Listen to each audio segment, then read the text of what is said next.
Bonsoir à tous. Ce soir, on va reprendre la petite vidéo de la dernière fois que j'ai pas pu terminer parce qu'elle était beaucoup trop longue. Et avant de ne plus avoir le courage, n'oubliez pas de vous abonner et de laisser un pouce bleu. L'histoire la dernière fois qu'on n'a pas pu terminer, vu qu'elle était beaucoup trop longue, c'était un voyage sans fin. Alors, la partie qu'on n'avait pas terminée, c'était la partie 5. La vérité. Alors, il avait quitté le campement. Ses mains étaient engourdies. Ses lèvres fondies et elle était bien froide. Chaque respiration brûlait ses poumons. Il avançait sans vraiment savoir où il allait. Ses yeux recherchaient un signe, n'importe quoi, qui pourrait qu'il était sur le dernier vivant ici. Et puis, au détour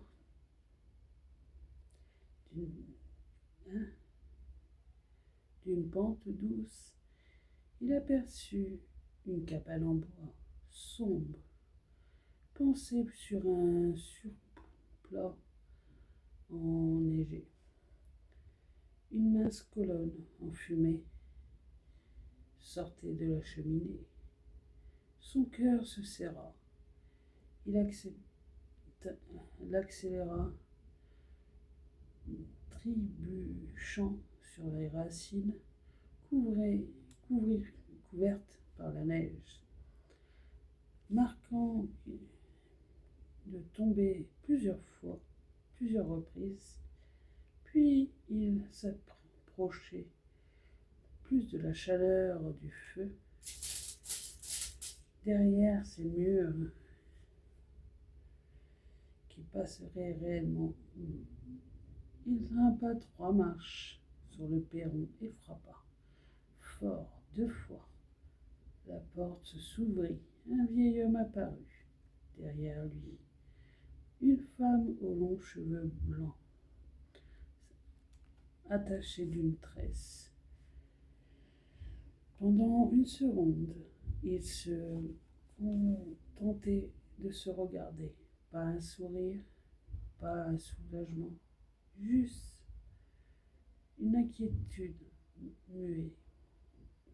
Puis le vieil homme partait. Sa voix était basse, froide, mais polie.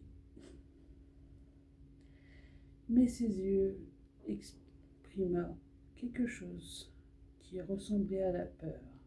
Tom cligna ses yeux, puis il dit je suis perdu.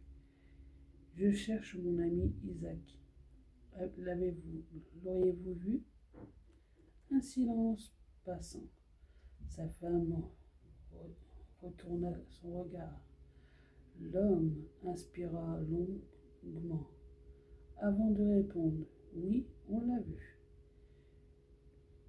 Tom fit un pas. Où est-il?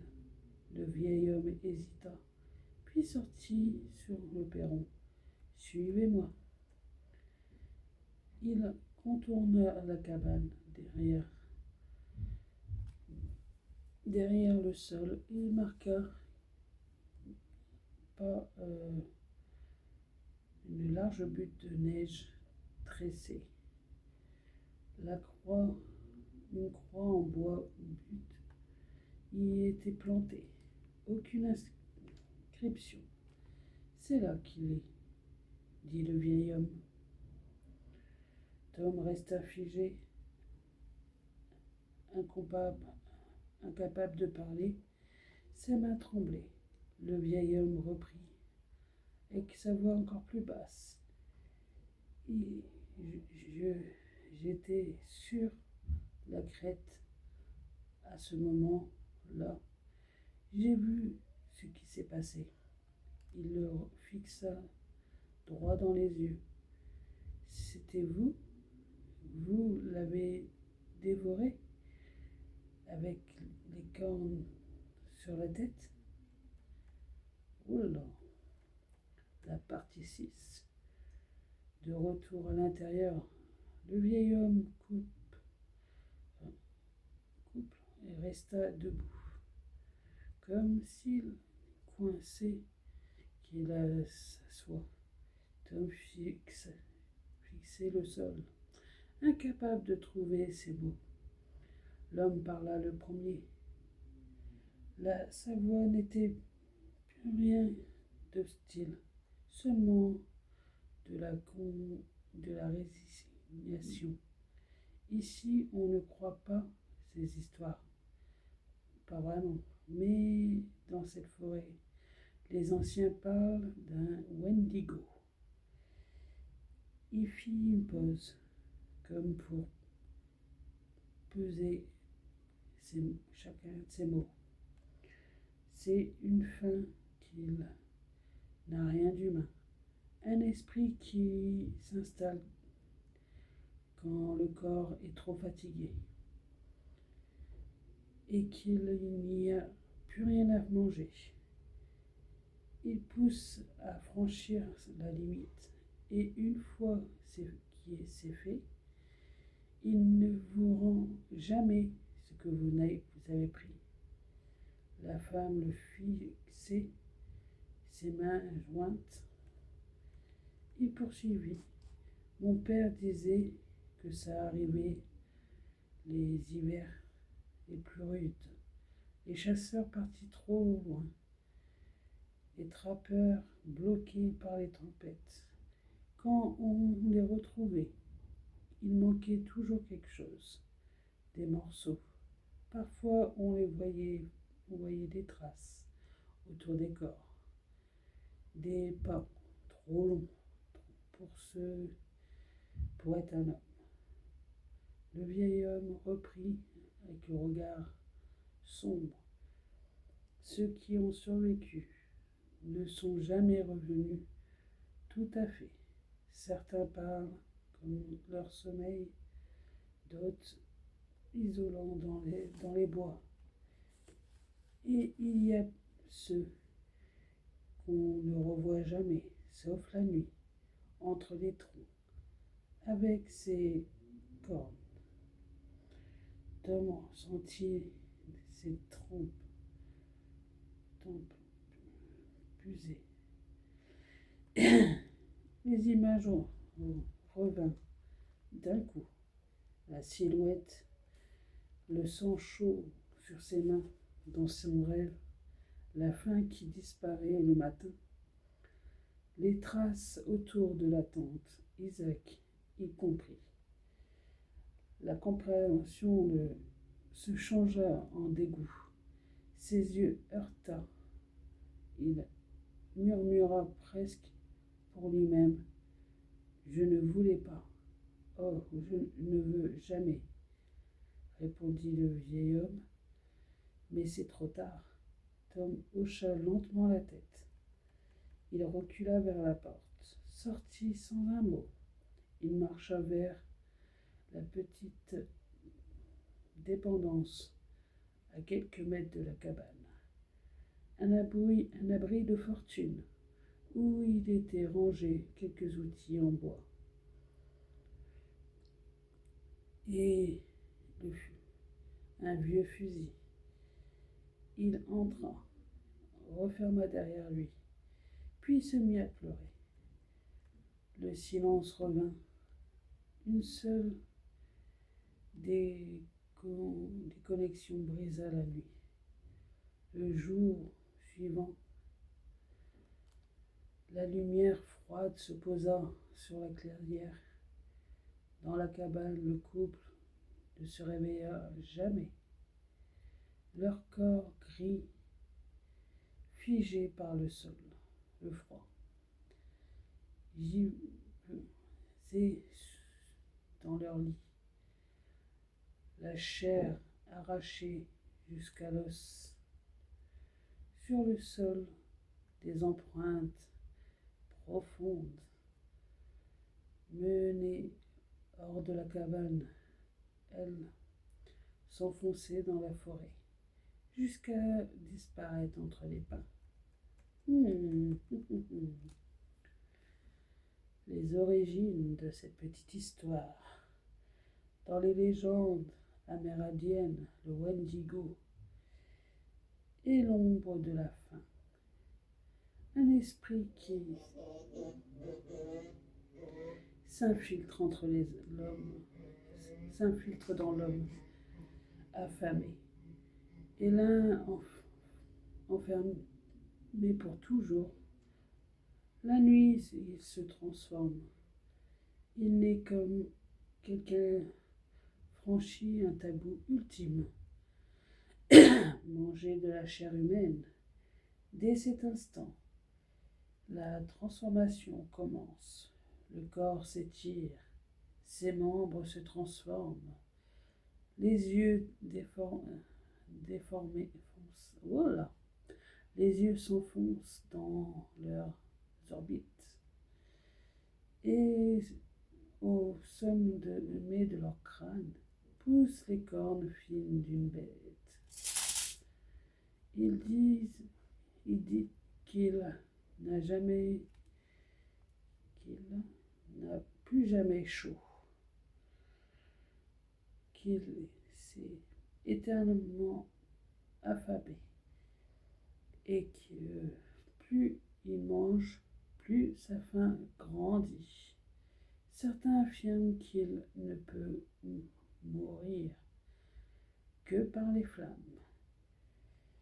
que c'est le seul moyen de le briser l'esprit qui le consume, que même les plombs de balles ne lui feront rien. Comme je vous l'avais annoncé à l'introduction, ce récit est inspiré de faits réels.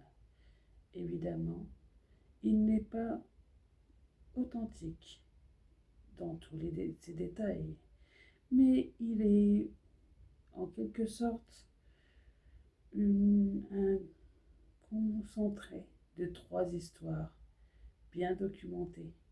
La première, c'est celle de Sweet Ruiner, je ne sais pas le dire correctement, qui est en hiver en 1878 dans la province d'Alberta au Canada. Le père de famille, un bon chasseur, il n'avait jamais eu d'ennui par la justice. Quand au printemps revint, il rentre seul d'une expédition hivernale, seul et en bonne santé. Sa famille entière, en revanche, disparut. Sa femme et ses 5 enfants. Sa femme et son frère sur leur campement. Les enquêteurs découvrent les os humains brisés, vidés jusqu'à la moelle, et dans les pots de cuisine, la graisse humaine fondue. Le Sweet Ruiner finit par avouer. Il les a tués. Il les a mangés. Il raconte avoir été poussé par un esprit de la faim, qui s'incruste dans son âme, l'âme des humains affamés. Il les pousse à franchir la limite. Les anciens le connaissaient sous le nom de Wendigo.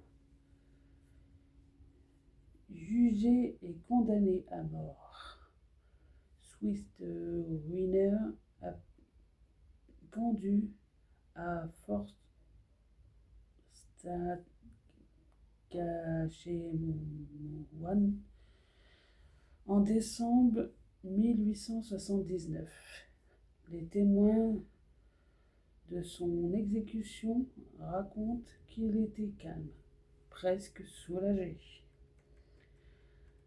La deuxième, qui était liée à la même histoire, c'est Jack Fiedler. En 1907, à des milliers de kilomètres plus à l'ouest, un autre nom revint souvent dans les récits du nord du Canada, de Jack Fiedler. Chef et charmant à me communiquer hors crime, il est réputé à sa capacité de combattre le Wendigo. Selon les récits, il en a libéré 14 personnes, des hommes et des femmes, que lui et les siens croyaient déjà perdus. Pour lui, il ne s'agissait pas de meurtre, c'était un acte de protection, abréger leur souffrance avant la transformation totale, complète. Mais cette logique ancestrale ne régissait pas aux lois canadiennes de l'époque, ni à celles de maintenant, entre autres. Arrêté pour meurtre d'une femme,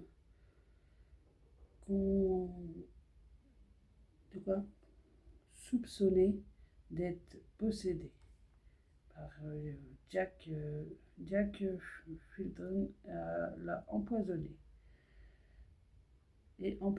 à l'attente de son procès. Il ne sera jamais jugé. Quelques jours avant l'audition, il se pendit dans sa cellule. Son frère, arrêté avec lui, mourra peu après, juste après avoir été gracié. Et enfin, la dernière histoire est inspirée de Tom et Isaac. Est un récit que vous avez sûrement déjà entendu, car c'est l'un de ceux qui est... Oh là! Car c'est si ce n'est le cas de disparition le plus connu au XXe siècle. Cette fois, il n'y a rien sur le lieu direct avec le Wendigo, mais l'histoire est troublante. Alors, le col de Dyatlov.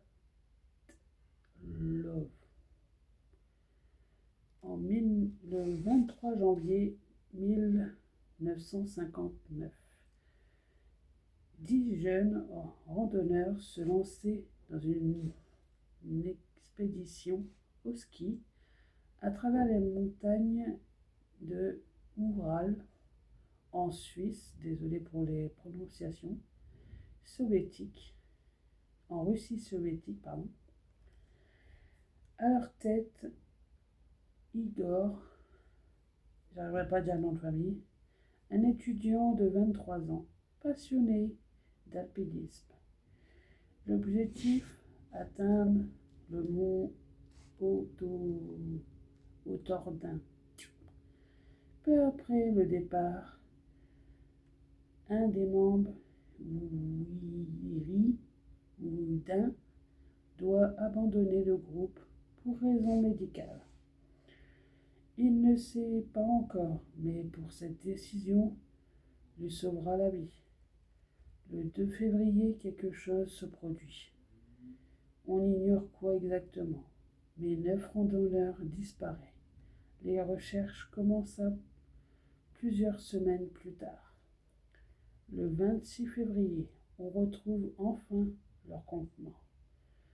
La tente est toujours là, mais elle est ressortie à l'intérieur. À l'intérieur, tout est parfaitement rangé. Sacs, vêtements, nourriture intacte. Et pourtant, aucune trace des randonneurs. Les secours retrouvent les premiers corps quelques mètres plus loin, une centaine de mètres plus loin, deux jeunes hommes, pieds nus, vêtus comme en sous-vêtements, allongés près des restes d'un petit feu. Ils présentaient des brûlures au 3e degré et sur les deux, des morsures de chair. Des morceaux de chair et coincés entre leurs dents. Les lambeaux de peau pendus sur les branches de l'arbre, sous lesquelles glissaient un peu plus loin, 3 autres corps sont découverts, dont celui de Igor. Il portait des lésions internes graves, côte brisée, crâne fracturé, coupures et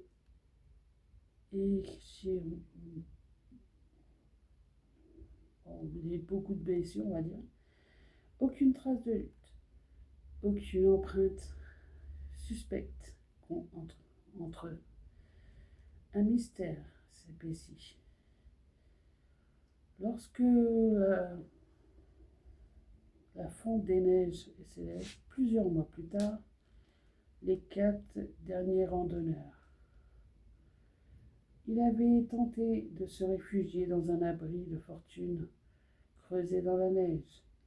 Leurs blessures sont encore plus étranges.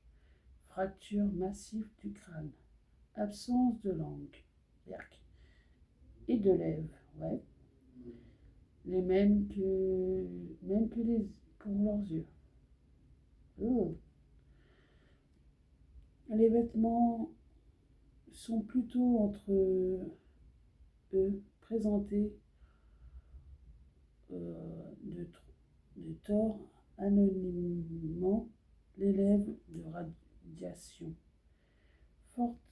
Force à ces découvertes, les théories se multiplient. Traces, attaques d'animal, avalanches, crise de panique due au vent, expériences militaires secrètes ou même d'une créature inconnue. Officiellement, les autorités slovétiques concluent une force naturelle irrésistiblement inconnue. Des décennies plus tard, la thèse d'avalanche reste le plus probable. Aux yeux des experts, une masse de neige instable aurait frappé la tente, blessé certains, et provoquant la fuite des hôtes. Désorientés et incapables de retourner au camp. Mais pour Yuri, le seul survivant, cette version n'explique rien. Ils étaient convaincus que ses amis, tous expérimentés, auraient jamais paniqué face à un danger naturel. Jusqu'à sa mort, il les a accusé l'armée soviétique d'être impliquée. Aujourd'hui encore, plus de 60 ans plus tard, l'incident du col d'Iavok, reste l'un des plus grands mystères de l'histoire d'alpinisme. Et peut-être que la vérité, elle aussi, resta plus tard enfouie sous la neige de l'oral. Eh bien, cette histoire a été plutôt pas mal, hein, je dois dire. J'aime bien. Je sais pas ce que vous en avez pensé, mais on verra bien si vous arriverez à bien dormir avec ça. Avant d'aller dormir, si vous en êtes encore capable, n'oubliez pas de vous abonner et de laisser un petit pouce bleu. Et si vous en êtes encore capable, passez une excellente nuit et faites de beaux rêves. En tout cas, si vous rêvez pas trop de neige, apparemment. Et de monte, entre autres le Wendigo qui est plutôt intéressant. À bientôt et dormez bien.